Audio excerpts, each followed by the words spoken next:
Honourable Speaker, I present the budget for 24-25. Introduction.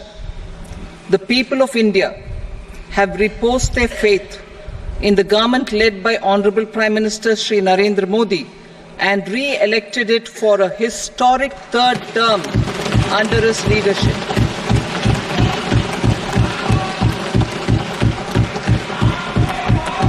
We are grateful for their support, faith, and trust in our policies. We are determined to ensure that all Indians, regardless of religion, caste, gender, and age, make substantial progress in realizing their life goals and aspirations. Global context. The global economy, while performing better than expected, is still in the grip of policy uncertainties. Elevated asset prices, political uncertainties, and shipping disruptions continue to pose significant downside risks for growth and upside risks to inflation. In this context, India's economic growth continues to be the shining exception and will remain so in the years ahead.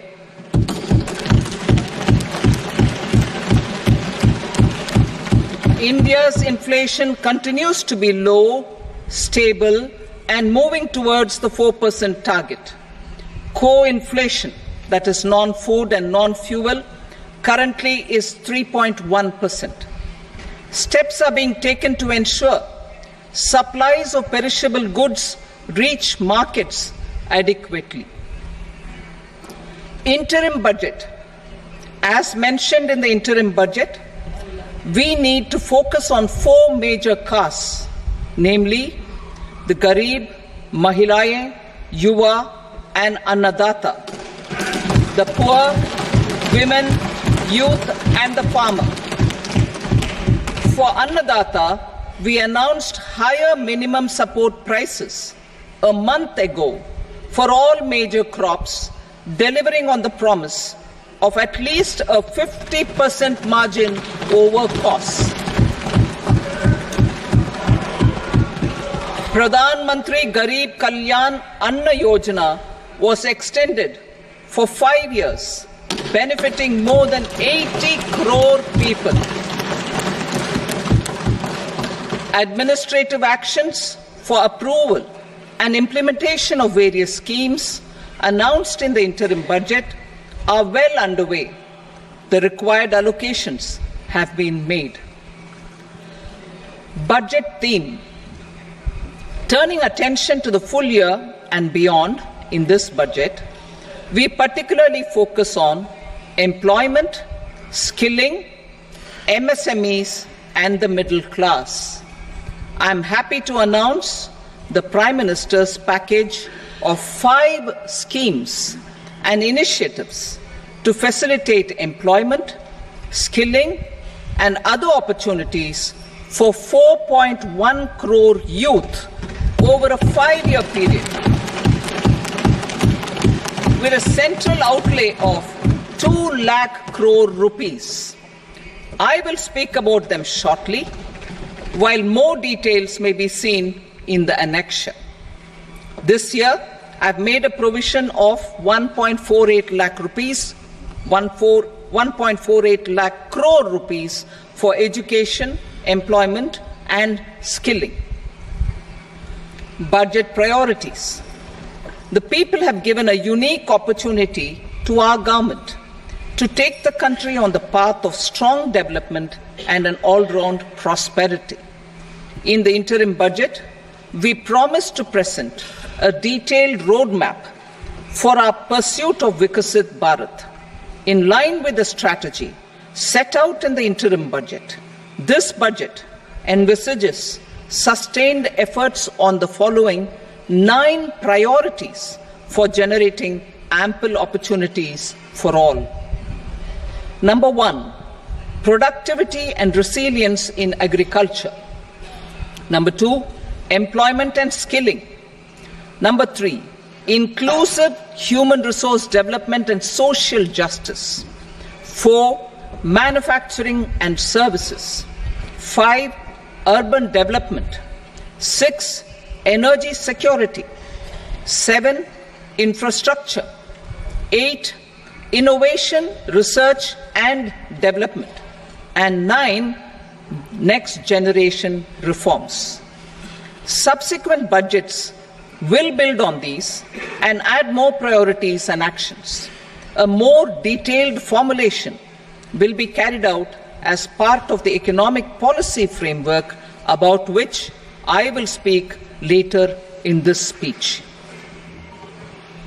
This budget details some of the specific actions to be initiated in the current year towards fulfillment of these priorities, with potential for transformative changes. The budget also covers some of the previously made announcements with intent to strengthen them and step up their implementation for expediting our journey towards the goal of Vikasit Bharat. Priority 1. Productivity and resilience in agriculture. Transforming agricultural research.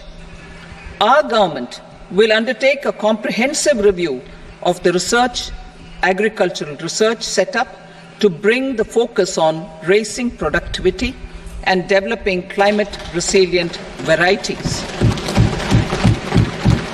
Funding will be provided in challenge mode, including to the private sector.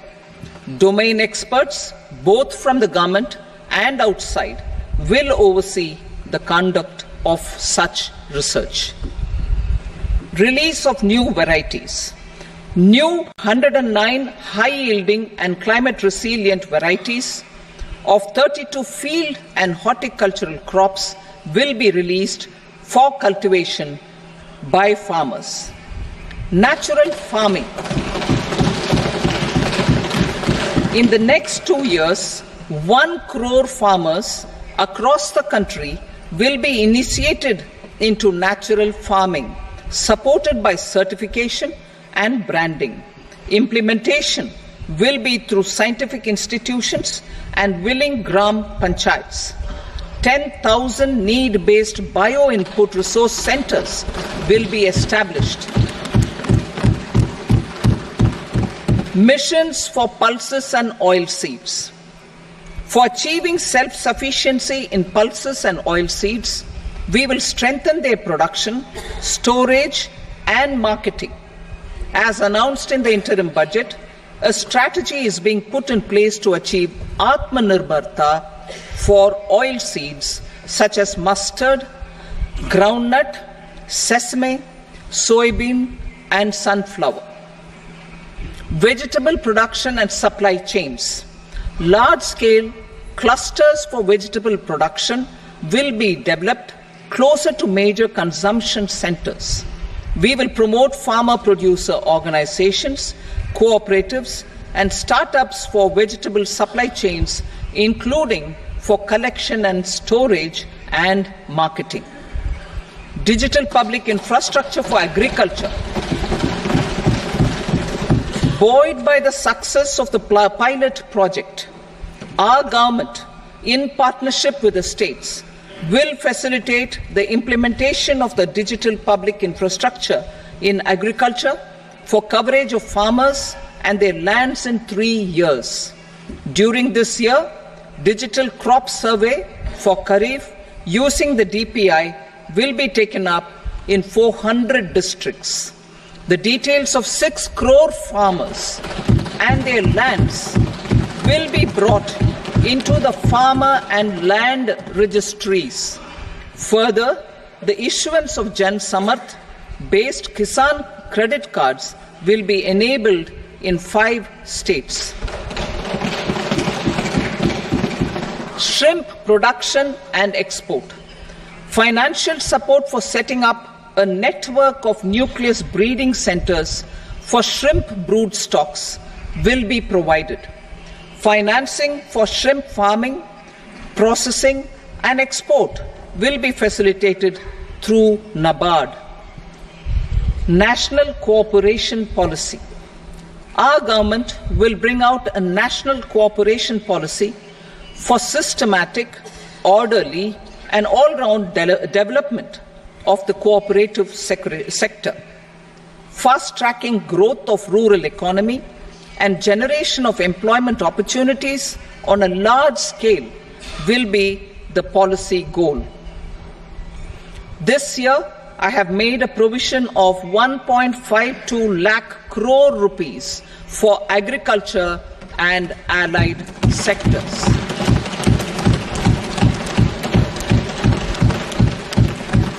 Priority 2, employment and skilling. Employment-linked incentive. Our government will implement following 3 schemes for employment-linked incentive as part of the Prime Minister's package. These will be based on enrollment in the EPFO and focus on recognition of first-time employees and support to employees and employers. Scheme A, first-timers.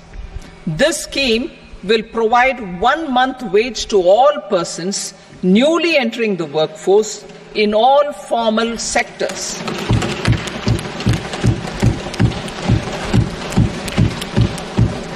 Direct benefit transfer of 1 month's salary in 3 installments to first-time employees as registered in the EPFO will be up to 15,000 rupees. The eligibility limit will be a salary of 1 lakh per month.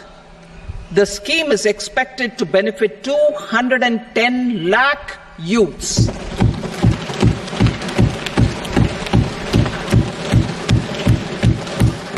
Scheme B, job creation in manufacturing.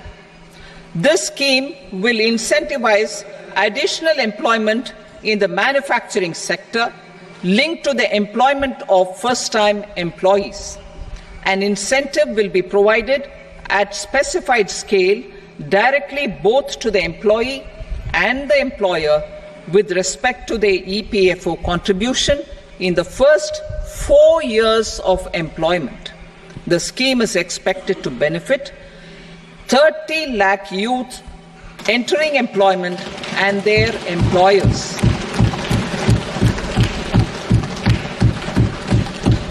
Scheme C, support to employers. This employer-focused scheme will cover additional employment in all sectors. All additional employment within a salary of 1 lakh rupee per month will be counted. The government will reimburse to employers up to 3,000 rupees per month for 2 years towards the EPFO contribution for each additional employee. The scheme is expected to incentivize additional employment of 50 lakh persons.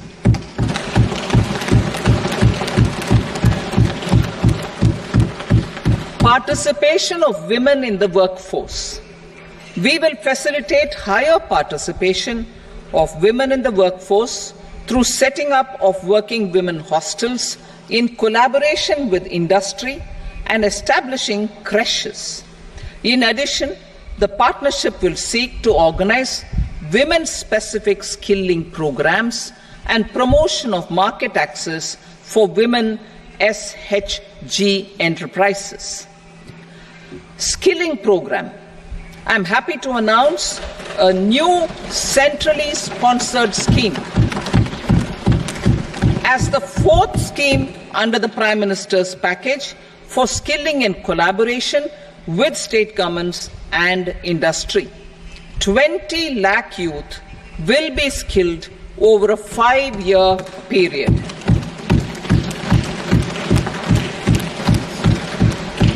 (1,000 industrial training institutes will be upgraded in hub and spoke arrangements with outcome orientation. Course content and design will be aligned to the skill needs of industry, and new courses will be introduced for emerging needs. Skilling loans. The model skill loan scheme will be revised to facilitate loans up to 7.5 lakh rupees with a guarantee from a government-promoted fund. This measure is expected to help 25,000 students every year.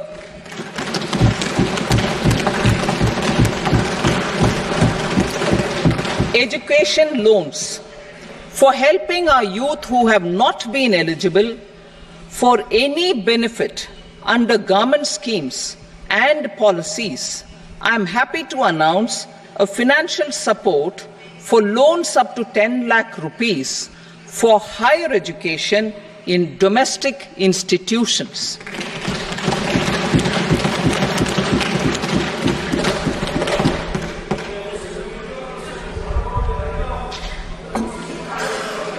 E-vouchers for this purpose. E-vouchers for this purpose will be given directly to 1 lakh students every year for annual interest subvention of 3% of the loan amount. Priority 3, inclusive human resource development and social justice. Saturation approach. Our government is committed to all-round, all-pervasive and all-inclusive development of people, particularly farmers, youth, women, and the poor. For achieving social justice comprehensively, the saturation approach of covering all eligible people through various programs, including those for education and health, will be adopted to empower them by improving their capabilities. Implementation of schemes meant for supporting economic activities by craftsmen, artisans, self-help groups, scheduled caste, scheduled tribe, and women entrepreneurs and street vendors such as the PM Vishwakarma, PM Swanidhi, National Livelihood Missions, and Stand Up India will be stepped up. Purvodaya. The states in the eastern part of the country are rich in endowments and have strong cultural traditions. We will formulate a plan, Purvodaya, for the all-round development of the eastern region of the country, covering Bihar, Jharkhand, West Bengal, Odisha, and Andhra Pradesh. This will cover human resource development, infrastructure, and generation of economic opportunities to make the region an engine to attain Vikasit Bharat. On the Amritsar-Kolkata Industrial Corridor, we will support development of an industrial node at Gaya. This corridor will catalyze industrial development of the eastern region. The industrial node at Gaya will also be a good model for developing our ancient centers of cultural importance into future centers of modern economy. This model shall showcase Vikas B, Virasat B in a growth trajectory. We will also support development of road connectivity projects, namely 1. Patna-Purnia Expressway, 2. Buxar-Bhagalpur Expressway, 3. Bodh Gaya, Rajgir, Vaishali and Darbhanga spurs, and 4. Additional 2-lane bridge over River Ganga at Buxar at a total cost of 26,000 crore rupees.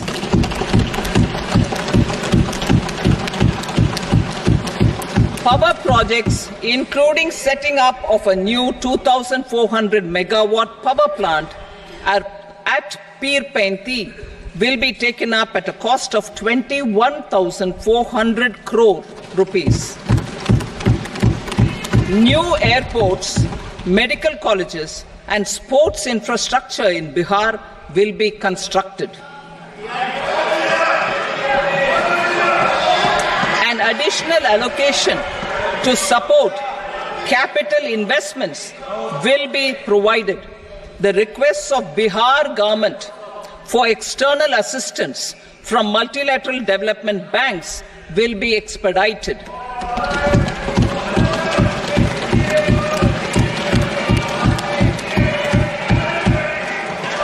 Andhra Pradesh Reorganization Act. Our government has made concerted efforts to fulfill the commitments in Andhra Pradesh Reorganization Act.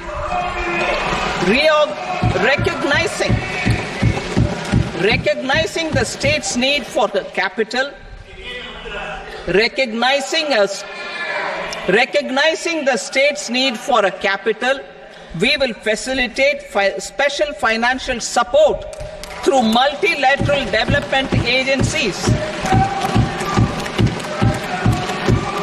In the current financial year, 15,000 crore rupees will be arranged with additional amounts in future years.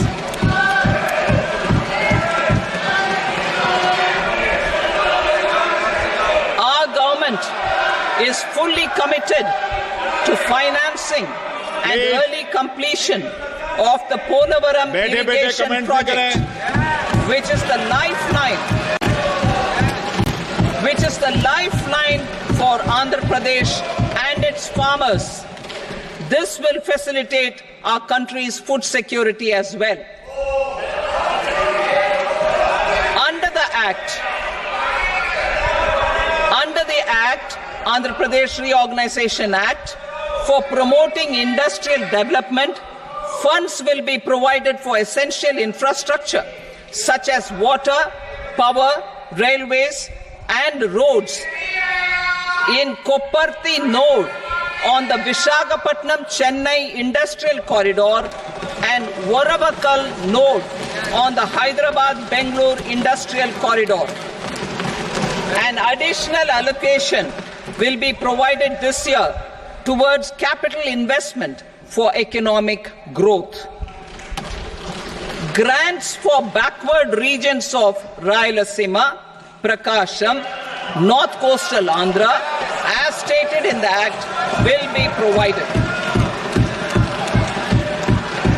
PM Awas Yojana. 3 crore additional houses under the PM Awas Yojana in rural and urban areas in the country have been announced, for which the necessary allocations are being made. Women-led development. For promoting women-led development, the budget carries an allocation of more than 3 lakh crore for schemes benefiting women and girls. This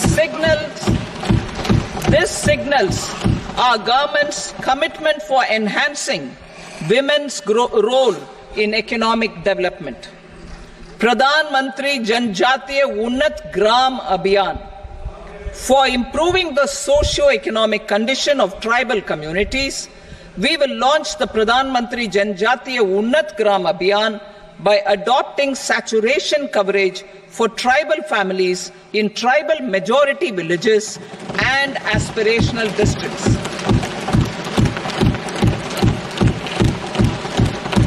This will cover 63,000 villages, benefiting 5 crore tribal people.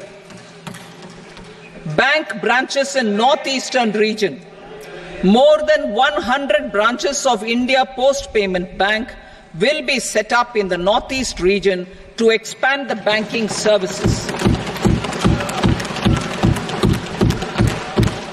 This year, I have made a provision of 2.66 lakh crore rupees for rural development, including rural infrastructure. Priority 4, manufacturing and services, support for promotion of MSMEs. This budget provides special attention to MSMEs and manufacturing, particularly labor-intensive manufacturing. We have formulated a package covering financing, regulatory changes, and technology support for MSMEs to help them grow and also compete globally, as mentioned in the interim budget.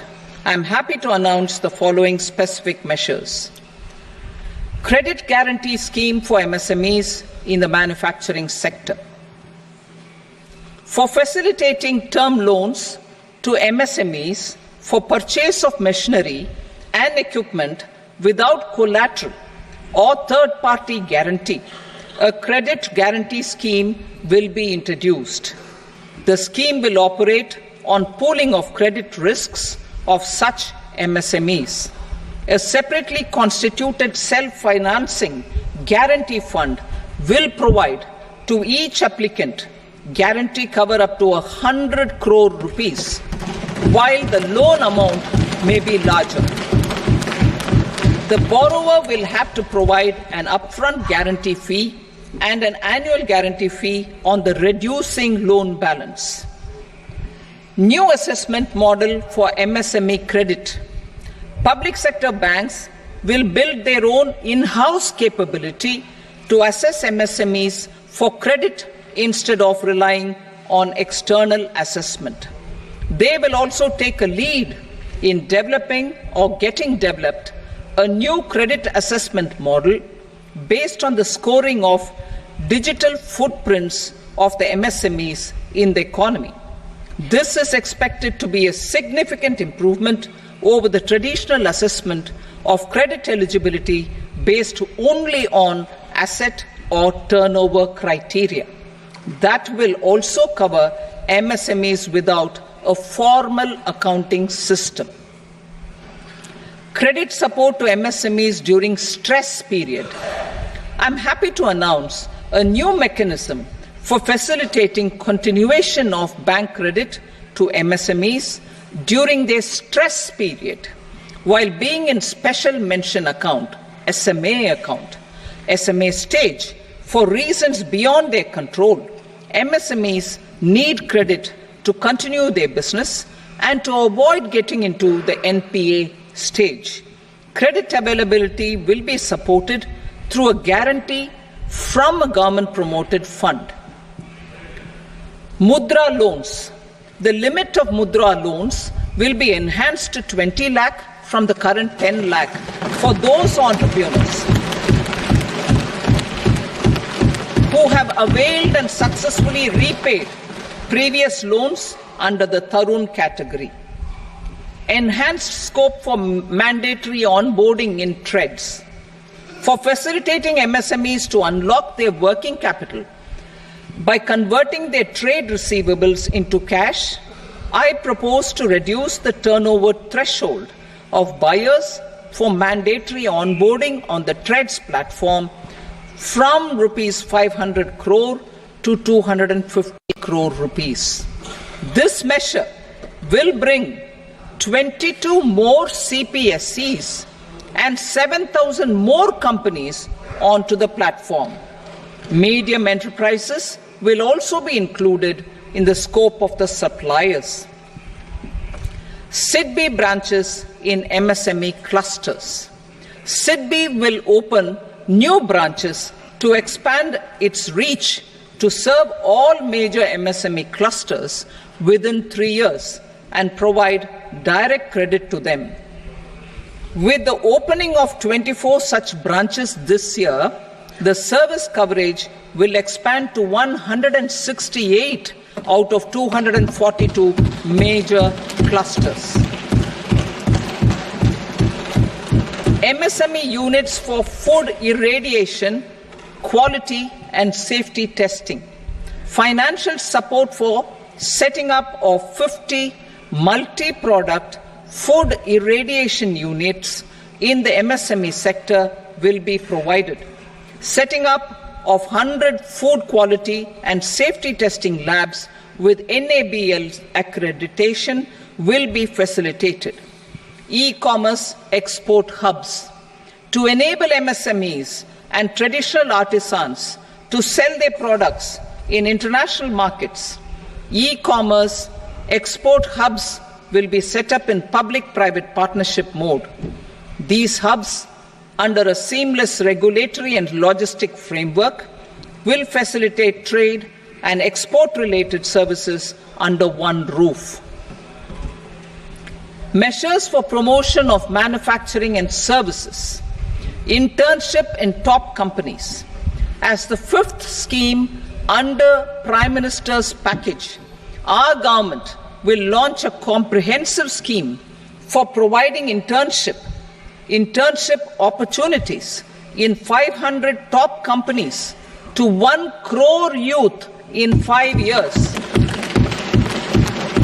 They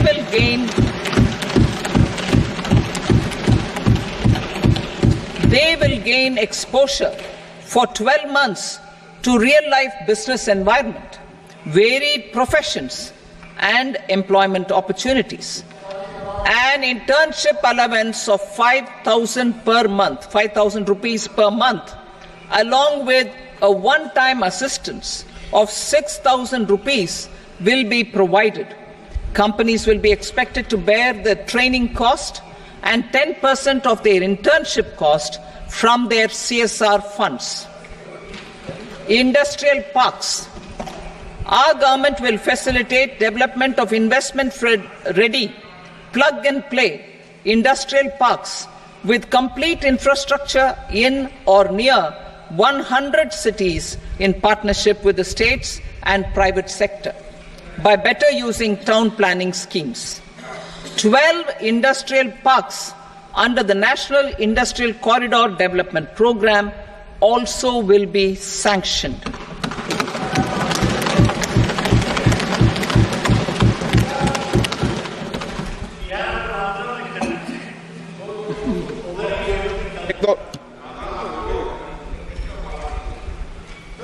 Veji paper, no. Please, Petty.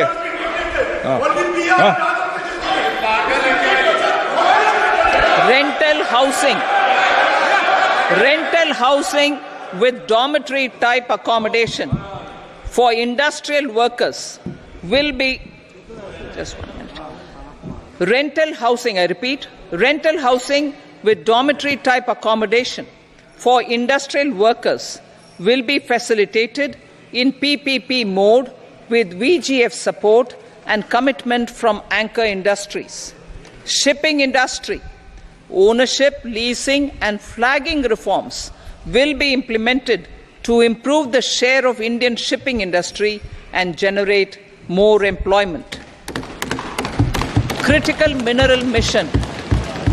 We will set up a critical mineral mission for domestic production, recycling of critical minerals and overseas acquisition of critical mineral assets.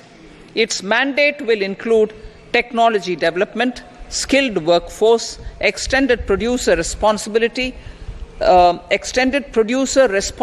framework, and a suitable financing mechanism. Offshore mining of minerals. Our government will launch the auction of the first tranche of offshore blocks for mining, building on the exploration already carried out.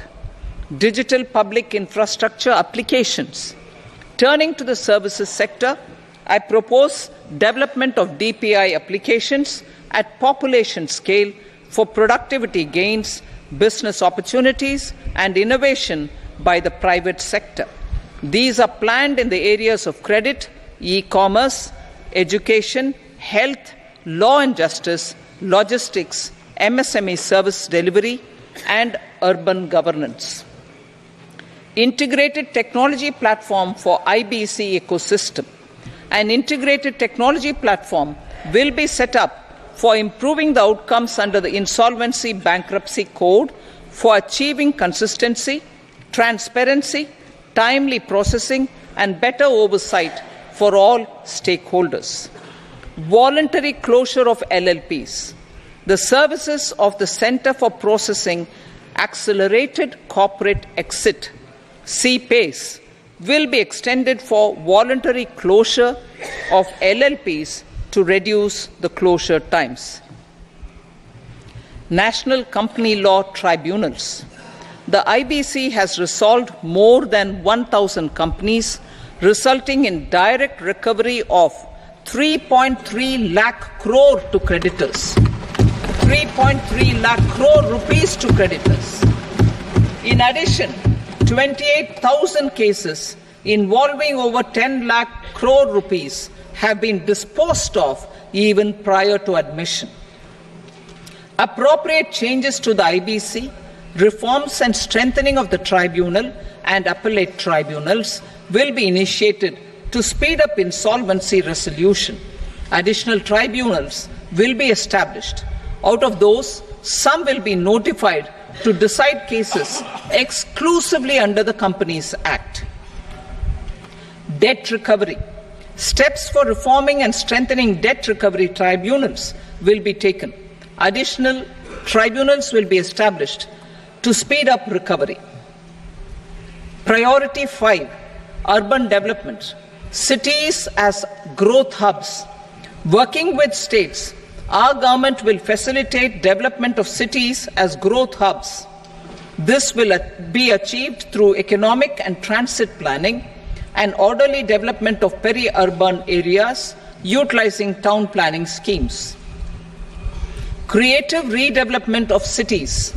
For creative brownfield redevelopment of existing cities with a transformative impact, our government will formulate a framework for enabling policies, market-based mechanisms, and regulation.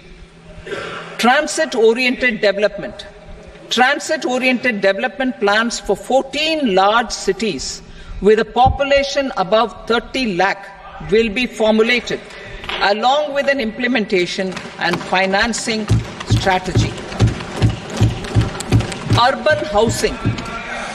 Under the PM Awas Yojana, Urban 2.0, housing needs of 1 crore urban poor and middle-class families will be addressed with an investment of 10 lakh crore rupees. This will include the central assistance of 2.2 lakh crore rupees in the next 5 years. A provision of interest subsidy to facilitate loans at affordable rates is also envisaged. In addition, enabling policies and regulations for efficient and transparent rental housing markets with enhanced availability will also be put in place. Water supply and sanitation. In partnership with state governments and multilateral development banks, we will promote water supply, sewage treatments, and solid waste management projects and services for 100 large cities through bankable projects. These projects will also envisage use of treated water for irrigation and filling up of tanks in nearby areas. Street markets. Building on the success of PM Swanidhi scheme in transforming the lives of street vendors, our government envisions a scheme to support each year over the next 5 years the development of 100 weekly hearts or street food hubs in select cities. Stamp duty. We will encourage states which continue to charge high stamp duty to moderate the rates for all and also consider further lowering duties for properties purchased by women.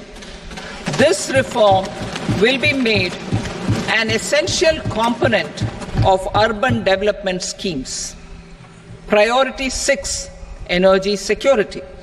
Energy transition. In the interim budget, I had announced our strategy to sustain high and more resource-efficient economic growth, along with the energy security in terms of availability, accessibility, and affordability. We will bring out a policy document on appropriate energy transition pathways that balances the imperatives of employment, growth, and environmental sustainability. PM Surya Ghar Muft Bijli Yojana. PM Surya Ghar Muft Bijli Yojana. In line with the announcement in the interim budget,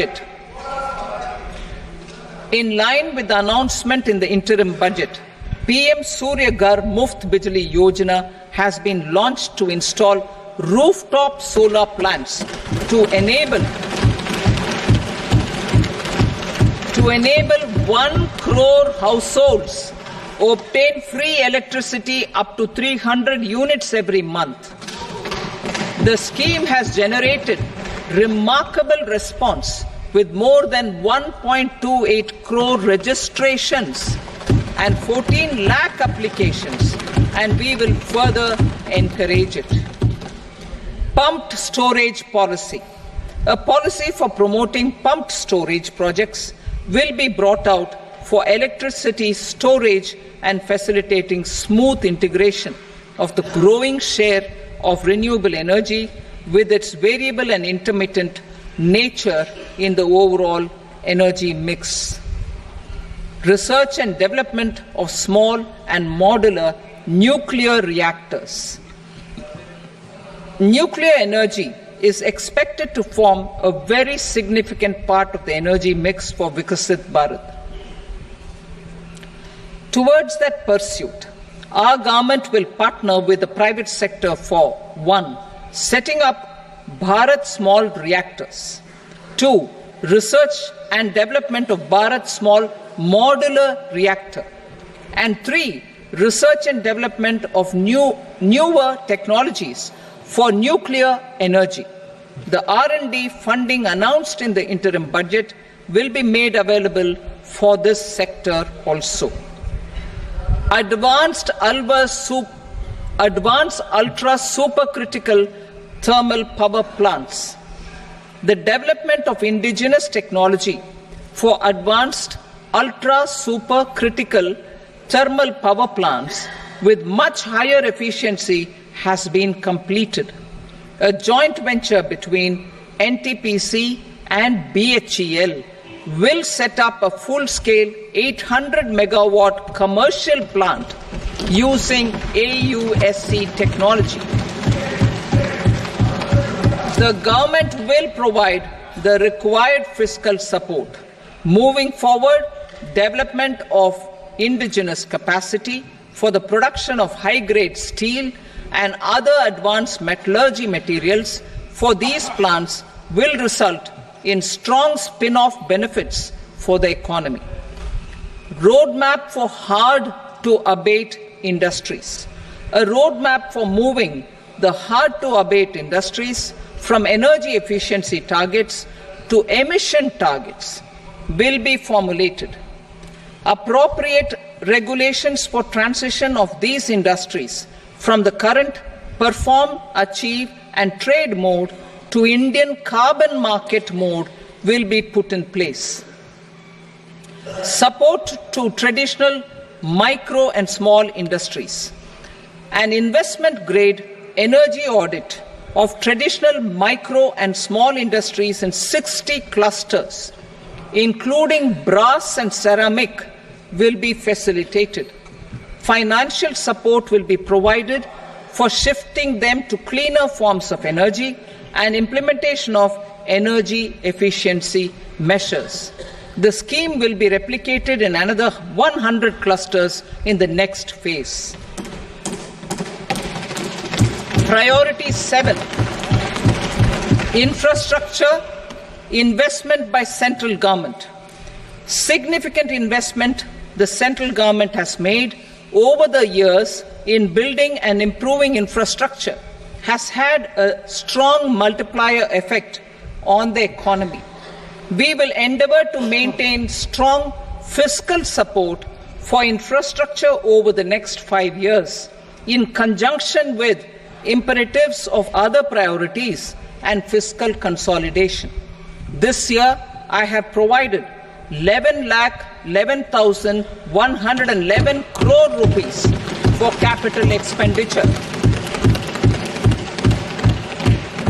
This would be 3.4% of our GDP.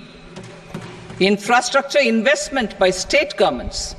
We will encourage states to provide support of similar scale for infrastructure, subject to their development priorities. A provision of 1.5 lakh crore rupees for long-term interest-free loans have been made this year also to support the states in their resource allocation. Private investment in infrastructure. Investment in infrastructure by private sector will be promoted through viability gap funding and enabling policies and regulations. A market-based financing framework will be brought out. Pradhan Mantri Gram Sadak Yojana, Phase 4 of the PMGSY will be launched to provide all-weather connectivity to 25,000 rural habitations, which have become eligible in view of their population increase. Irrigation and flood mitigation. Bihar has frequently suffered from floods, many of them originating outside the country. Plans to build flood control structures in Nepal are yet to progress. Our government, through the Accelerated Irrigation Benefit Program and other sources, will provide financial support for projects with estimated cost of 11,500 crore rupees, such as the Kosi-Michi intra-state link and 20 other ongoing and new schemes, including barrages, river pollution abatement and irrigation projects. In addition, survey and investigation of Kosi-related flood mitigation and irrigation projects will be undertaken.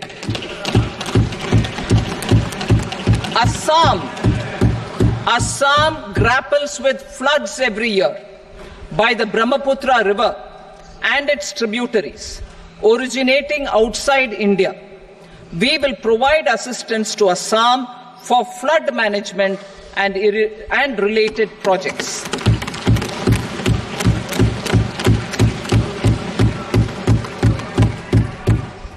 Himachal Pradesh suffered extensive losses due to floods last year. Our government will provide assistance to the state for reconstruction and rehabilitation through multilateral development assistance.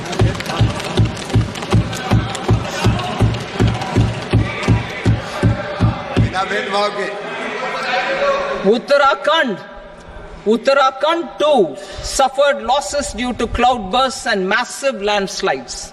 We will provide assistance to the state. Recently, Sikkim witnessed devastating flash floods and landslides that wreaked havoc across the state. Our government will provide assistance to the state.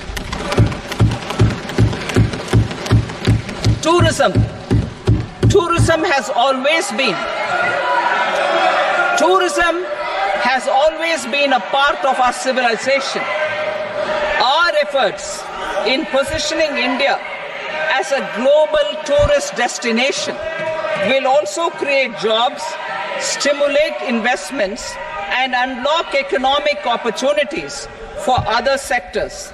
In addition to the measures outlined in the interim budget, I propose the following measures. Vishnupad Temple at Gaya and Mahabodhi Temple at Bodh Gaya in Bihar are of immense spiritual significance.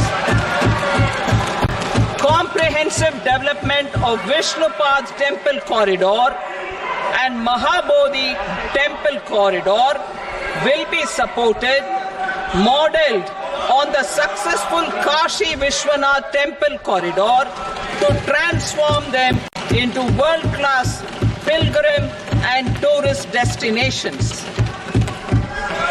Rajgir holds immense religious significance for Hindus, Buddhists and Jains. The 20th Tirthankara Muniswarata temple in the Jain temple complex is ancient. The Saptarishi or the 7 hot springs form a warm water Brahmkund that is sacred. A comprehensive development initiative for Rajgir will be undertaken. Our government will support the development of Nalanda as a tourist center, besides reviving Nalanda University to its glorious stature. Odisha's scenic beauty, temples, monuments, craftsmanship, wildlife sanctuaries, natural landscapes, and pristine beaches make it an ultimate tourism destination. Our government will provide assistance for their development to Odisha as well. Priority 8, innovation, research and development. We will operationalize the Anusandhan National Research Fund for basic research and prototype development. Further, we will set up a mechanism for spurring private sector-driven research and innovation at commercial scale with a financing pool of 1 lakh crore rupees in line with the announcement in the interim budget. Space economy. With our continued emphasis on expanding the space economy by 5 times in the next 10 years, a venture capital fund of 1,000 crore rupees will be set up. Priority 9, next generation reforms. Economic policy framework. We will formulate an economic policy framework to delineate the overarching approach to economic development and set the scope of the next generation of reforms for facilitating employment opportunities and sustaining high growth. Our government will initiate and incentivize reforms for 1. Improving productivity of factors of production, and 2. Facilitating markets and sectors to become more efficient. These reforms will cover all factors of production, namely land, labor, capital, and entrepreneurship, and technology as an enabler of improving total factor productivity and bridging inequality. Effective implementation of several of these reforms requires collaboration between the centre and the states, and building consensus as development of the country lies in development of the states. For promoting competitive federalism and incentivizing states for faster implementation of reforms, I propose to earmark a significant part of the 50-year interest-free loan. Working with the states, we will initiate the following reforms.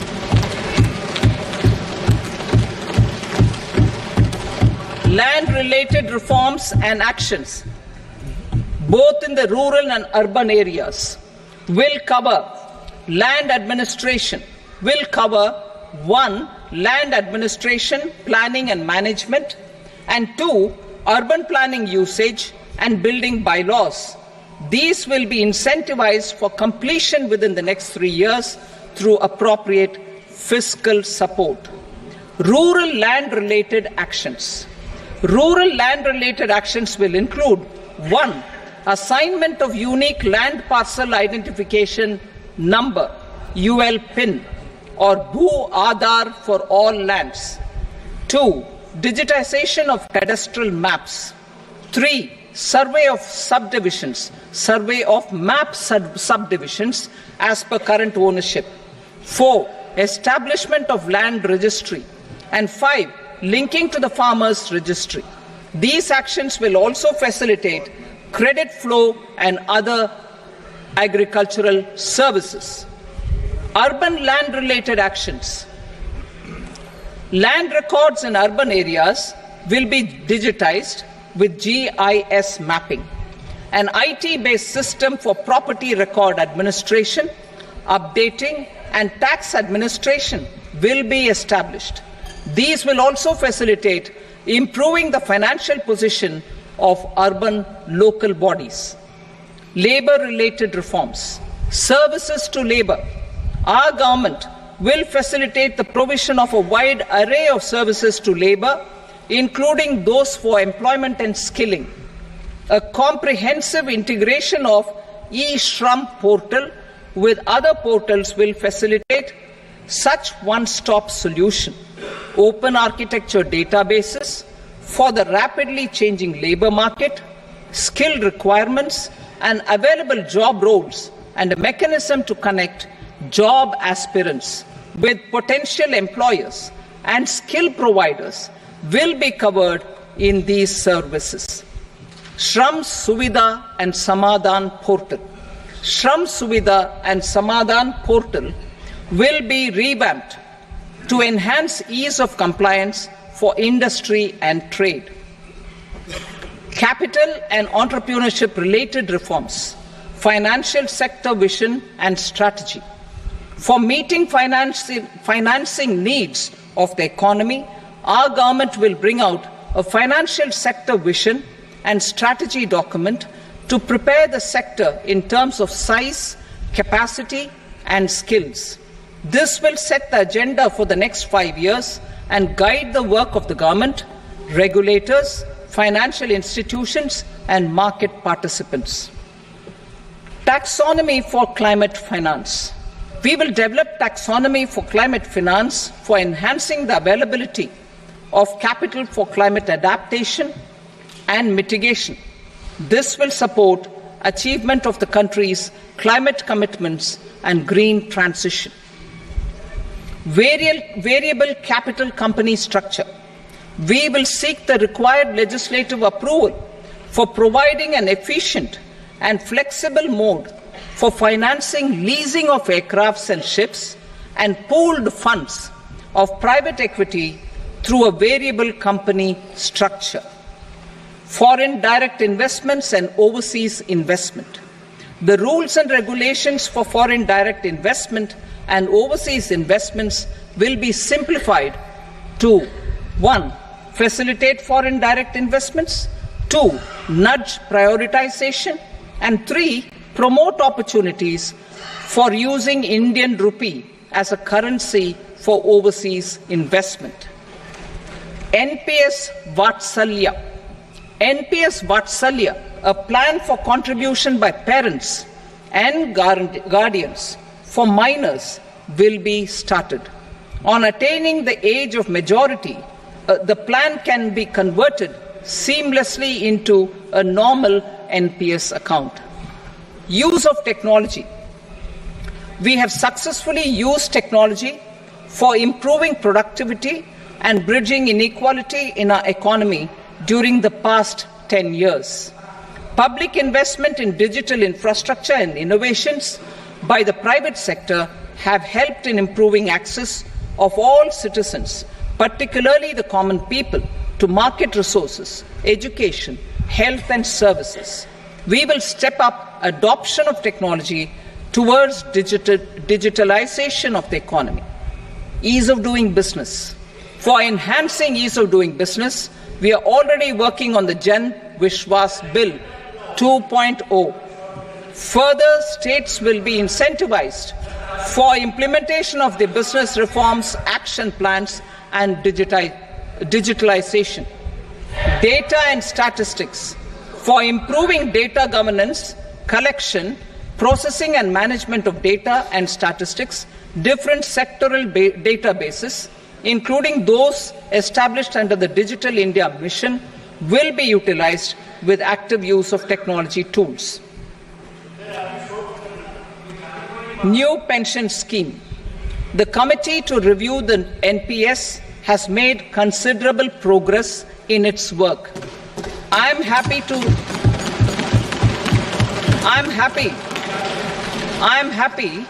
that the staff side of the National Council of the Joint Consultative Machinery for Central Government Employees has taken a constructive approach.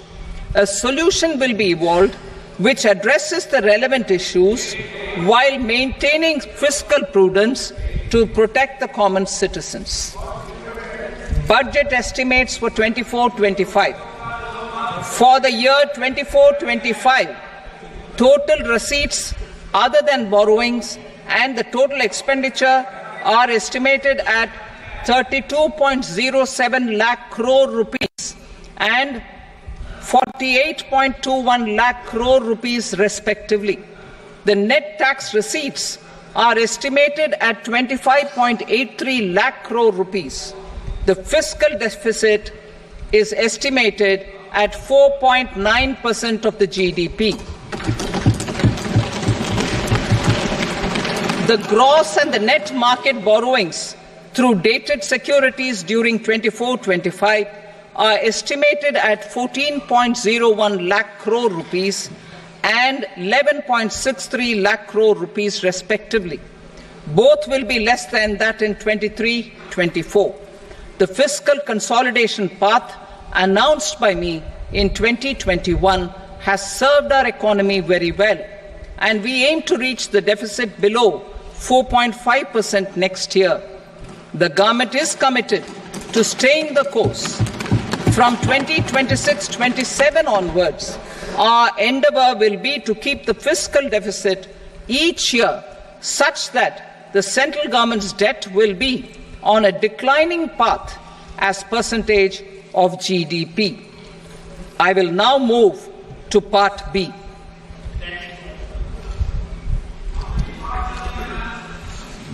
Indirect taxes. Sir, I start with GST. It has decreased tax incidence on the common man, reduced compliance burden and logistics cost for trade and industry, and enhanced revenues of the central and the state governments. It is a success of vast proportions. To multiply the benefits of GST, we will strive to further simplify and rationalize the tax structure and endeavour to expand it to the remaining sectors. My proposals for customs duties intend to support domestic manufacturing, deepen local value addition, promote export competitiveness, and simplify taxation while keeping the interest of the general public and consumers surmount. In Budget 22-23, we reduced the number of customs duty rates. I propose to undertake a comprehensive review of the rate structure over the next 6 months to rationalize and simplify it for ease of trade, removal of duty inversion, and reduction of disputes. I shall now take up sector-specific customs duty proposals. Medicine and medical equipments. To provide relief to cancer patients, I propose to fully exempt 3 more medicines from customs duties.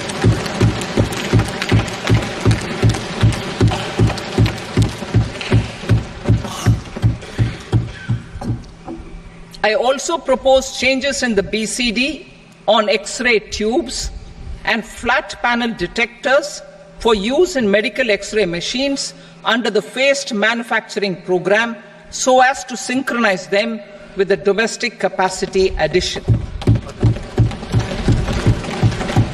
Mobile phone and related parts. With a 3-fold increase in domestic production and almost a 100-fold jump in exports of mobile phones over the last 6 years, the Indian mobile industry has matured. In the interest of consumers, I now propose to reduce the BCD on mobile phone, mobile PCBA, and mobile charger to 15%. Critical minerals. Minerals such as lithium, copper, cobalt, and rare earth elements are critical for sectors like nuclear energy, renewable energy, space, defense, telecommunications, and high-tech electronics. I propose to fully exempt customs duties on 25 critical minerals and reduce BCD on 2 of them. This will provide a major fillip to the processing and refining of such minerals and help secure their availability for these strategic and important sectors. Solar energy. Energy transition is critical in the fight against climate change. To support energy transition, I propose to expand the list of exempted capital goods for use in the manufacture of solar cells and panels in the country. Further, in view of sufficient domestic manufacturing capacity of solar gas, glass and tinned copper interconnect, I propose not to extend the exemption of custom duties provided to them. Marine products. India's seafood exports in the last financial year touched an all-time high of more than 60,000 crores of rupees. Frozen shrimp accounted for about 2/3 of these exports. To enhance their competitiveness, I propose to reduce BCD on certain broodstock, polychaete worms, shrimp and fish feed to 5%. I also propose to exempt customs duty on various inputs for manufacture of shrimp and fish feed. Leather and textile. Similarly, to enhance the competitiveness of exports in the leather and textile sectors, I propose to reduce BCD on real down-filling material from duck or goose. I am also making additions to the list of exempted goods for manufacture of leather and textile garments, footwear and other leather articles for export. To rectify inversion in duty, I propose to reduce BCD subject to conditions on methylene diphenyl diisocyanate (MDI) for manufacture of spandex yarn from 7.5 to 5%. Furthermore, the export duty structure on raw hides, skin and leather is proposed to be simplified and rationalized. Precious metals. To enhance domestic value addition in gold and precious metal jewelry in the country, I propose to reduce customs duties on gold and silver to 6% and that of platinum to 6.4%. Other metals. Steel and copper are important raw materials. To reduce their cost of production, I propose to remove the BCD on ferronickel and blister copper. I am also continuing with nil BCD on ferrous scrap and nickel cathode and concessional BCD of 2.5% on copper scrap. Electronics. To increase value addition in the domestic electronics industry, I propose to remove the BCD subject to conditions on oxygen-free copper for manufacture of resistors. I also propose to exempt certain parts for manufacture of connectors. Chemicals and petrochemicals. To support existing and new capacities in the pipeline, I propose to increase the BCD on ammonium nitrate from 7.5% to 10%. Plastics. PVC flex banners are non-biodegradable and hazardous for environment and health. To curb their imports, I propose to raise the BCD on them from 10 to 25%. Telecommunication equipment. To incentivize domestic manufacturing, I propose to increase the BCD from 10 to 15% on PCBA of specified telecom equipment. Trade facilitation. To promote domestic aviation and boat and ship MRO, I propose to extend the period for export of goods imported for repairs from 6 months to 1 year. I'll read that again. To promote domestic aviation and boat and ship maintenance, repair and operations, I propose to extend the period for export of goods imported for repairs from 6 months to 1 year. In the same vein, I propose to extend the time limit for re-import of goods for repairs under warranty from 3 to 5 years. I now move to direct taxes. We will continue our efforts to simplify taxes, improve taxpayer services, provide tax certainty, and reduce litigation while enhancing revenues for funding the development and welfare schemes of the government. It has been our endeavour To simplify taxation, we have taken a number of measures in the last few years, including introduction of simplified tax regimes without exemptions and deductions for corporate tax and for personal income tax. This has been appreciated by taxpayers. 58% of corporate tax came from the simplified tax regime in the financial year 22-23. Similarly, as per data available till now, for the last fiscal, more than 2/3 have availed the new personal income tax regime. Comprehensive review of the Income Tax Act. I am now announcing a comprehensive review of the Income Tax Act 1961. The purpose is to make the Act concise, lucid, easy to read and understand. This will reduce disputes and litigation, thereby providing tax certainty to the taxpayers. I will also bring down the demand embroiled in litigation.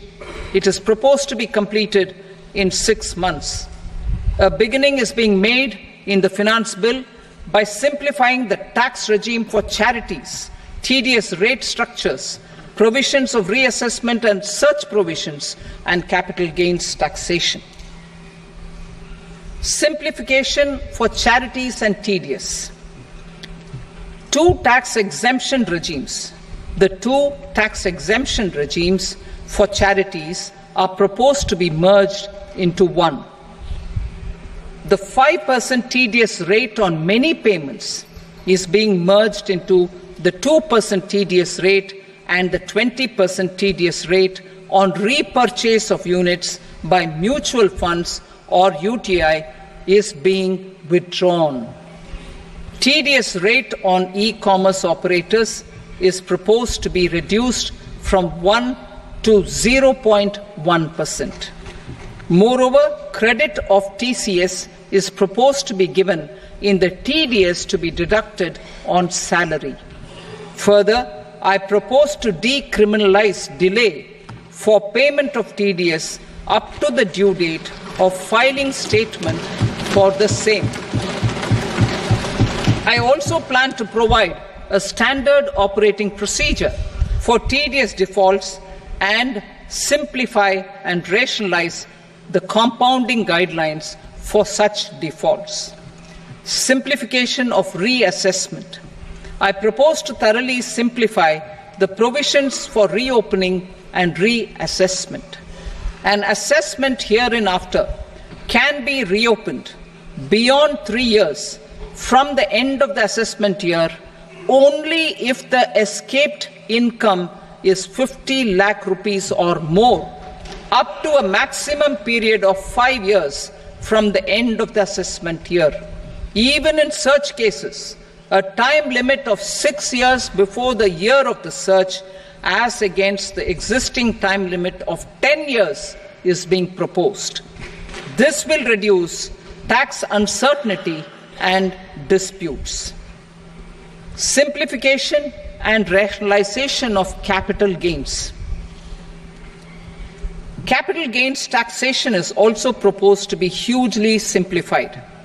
Short-term gains on certain financial assets shall henceforth attract a tax rate of 20%, while that on all other financial assets and all non-financial assets shall continue to attract the applicable tax rate. Long-term gains on all financial and non-financial assets, on the other hand, will attract a tax rate of 12.5%. For the benefit of the lower and the middle income classes, I propose to increase the limit of exemption of capital gains on certain financial assets to 1.25 lakh rupees per year. Listed financial assets held for more than a year will be classified as long-term, while unlisted financial assets and all non-financial assets will have to be held for at least 2 years to be classified as long-term. Unlisted bonds and debentures, debt mutual funds, and market-linked debentures, irrespective of holding period, however, will attract tax on capital gains at applicable rates. Taxpayer services. All the major taxpayer services under GST and most services under customs and income tax have been digitalized. All remaining services of customs and income tax, including rectification and order giving effect to appellate orders, shall be digitalized and made paperless over the next 2 years. Litigation and appeals. While our concerted efforts to reduce pendency of appeals at various appellate fora are beginning to show good results, it will continue to engage our highest attention. To dispose of the backlog of first appeals, I plan to deploy more officers to hear and decide such appeals, especially those with large tax effect. For resolution of certain income tax disputes pending in appeal, I am also proposing Vivad Se Vishwas Scheme 2024. Further, I propose to increase monetary limits for filing appeals related to direct taxes, excise and service tax in the tax tribunals, high courts and Supreme Court to 60 lakh rupees, 2 crore rupees and 5 crore respectively. With a view to reduce litigation and provide certainty in international taxation, we will expand the scope of safe harbor rules and make them more attractive. We will also streamline the transfer pricing assessment procedure. Employment and investment. I have a few proposals to promote investment and foster employment. First of all, to bolster the Indian startup ecosystem, boost the entrepreneurial spirit, and to support innovation, I propose to abolish the so-called angel tax for all classes of investors. Second, there is tremendous potential for cruise tourism in India. To give a fillip to this employment-generating industry, I am proposing a simpler tax regime for foreign shipping companies operating domestic cruises in the country. Third, India is a world leader in the diamond cutting and polishing industry, which employs a large number of skilled workers. To further promote the development of this sector, we would provide for safe harbor rates for foreign mining companies selling raw diamonds in the country. Fourth, to attract foreign capital for our development needs, I propose to reduce the corporate tax rate on foreign companies from 40 to 35%. Deepening the tax base. I have a couple of proposals for deepening the tax base. First, security transaction tax on futures and options of securities is proposed to be increased to 0.02% and 0.1% respectively. Second, for reasons of equity, I propose to tax income received on buyback of shares in the hands of recipients. Other proposals.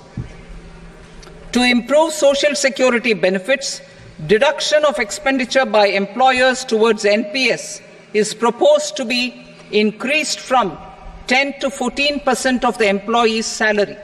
Similarly, deduction of this expenditure up to 14% of salary from the income of employees in private sector, public sector banks and undertakings opting for the new tax regime is proposed to be provided. Indian professionals working in multinationals get ESOPs and invest in social security schemes and other movable assets abroad. Non-reporting of such small foreign assets has penal consequences under the Black Money Act. Such non-reporting of movable assets up to 20 lakh rupees is proposed to be depenalized. Other major proposals in the finance bill relate to withdrawal of equalization levy of 2%, expansion of tax benefits to certain funds and entities in IFSCs, and immunity from penalty and prosecution to Benamidar on full and true disclosure so as to improve conviction under the Benami Transaction Prohibition Act 1988. Personal income tax. Coming to personal income tax rates, I have two announcements to make for those opting for the new tax regime. First, the standard deduction for salaried employees is proposed to be increased from 50,000 to 75,000 rupees.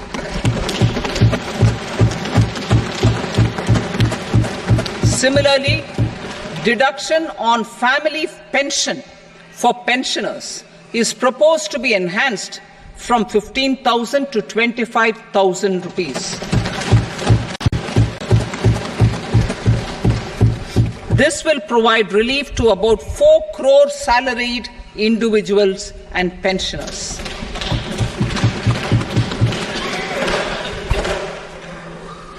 Second, in the new tax regime, the tax rate structure is proposed to be revised as follows: 0 to 3 lakh rupees, nil; 3 to 7 lakh rupees, 5%; 7 to 10 lakh rupees, 10%; 10 to 12 lakh rupees, 15%; 12 to 15 lakh rupees, 20%; and above 15 lakh rupees, 30%. As a result of these changes, a salaried employee in the new tax regime stands to save up to 17,500 rupees in income tax.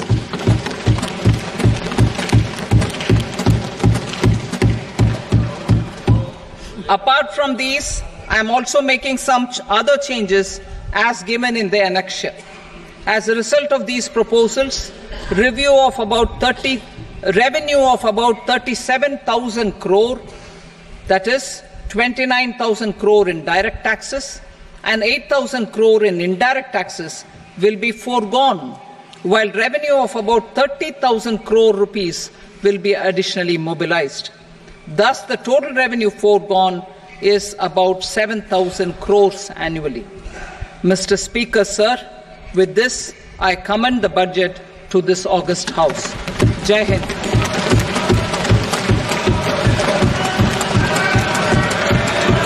Item number 2. Item number 2.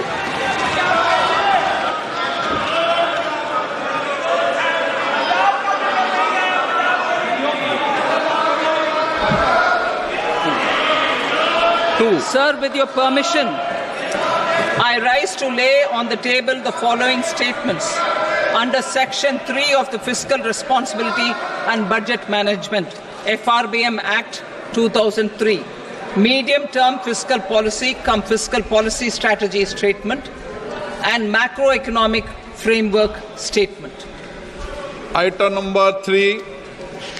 Sir, with your permission, I rise to move for leave to introduce the Finance Number 2 Bill 2024. प्रश्न ये कि विधेयक को पुनर्स्थापित करने की अनुमति प्रदान की जाए। जो सदस्य इसके पक्ष में हाँ कहें, जो सदस्य विरोध में ना कहें। मेरे विचार में निर्णय हाँ वालों के पक्ष में अनुमति प्रदान की जाती है। माननीय मंत्री जी, अब विधेयक पुनर्स्थापित करें। Sir, I introduce the bill. Item number 4. The Union Territory of Jammu and Kashmir budget. Sir, I rise to present a statement, Hindi and English versions, of the estimated receipts and expenditure of the Union Territory of Jammu and Kashmir for the year 24-25. सभा की कार्रवाई कल बुधवार दिनांक 24 जुलाई 2024 को प्राप्त 11 बजे तक के लिए स्थगित की जाती है।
नमस्कार, एक बार फिर से स्वागत है आप सभी का संसद टीवी पर। आप लगातार देख रहे हैं बजट से जुड़ी खास कवरेज और वित्त मंत्री निर्मला सीतारमण ने आज वित्त वर्ष 2024-25 का पूर्ण बजट लोकसभा में पेश कर दिया है और ये वित्त मंत्री निर्मला सीतारमण का 7वां और मोदी सरकार के तीसरे कार्यकाल का पहला बजट आज हम सबके सामने आ गया है।